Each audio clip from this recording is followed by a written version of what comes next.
Hey guys, in this video, I'll show you how to add Google reviews to your Wix website. Let's get started. First, log into your Wix account and open the website you want to add the reviews to. In this example, I'll use this site here. To add Google reviews, we'll need to use an external widget, and I recommend using elfsite.com. So go ahead and open your browser and go to elfsite.com. Once you're there, navigate to Widgets, Search, and type in Google Reviews. You'll see the Google Reviews widget appear. Click on it and then click Create Widget in the top right-hand corner. This will open the editor, where you can customize your widget's style. You have multiple options like badge, floating badge, grid, and carousel. I personally prefer the carousel style, so let's go with that. Next, you'll need to connect your business, enter your business name or ID. For this example, I'll use a random business called Hair London. Once selected, the widget will pull in real Google reviews for that business, which visitors can scroll through on your site. Once you're happy with the design, click Add to Website.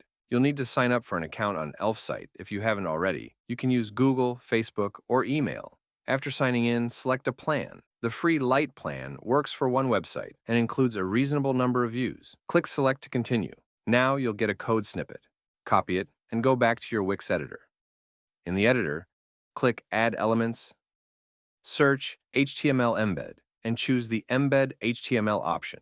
A box will appear where you can paste the code. Click Update, then close the window. Your widget should now appear on your site. You can drag and resize it to fit perfectly into your layout. That's it. Your visitors can now scroll through your Google reviews directly on your Wix website, making your site look professional and trustworthy. Thank you for watching.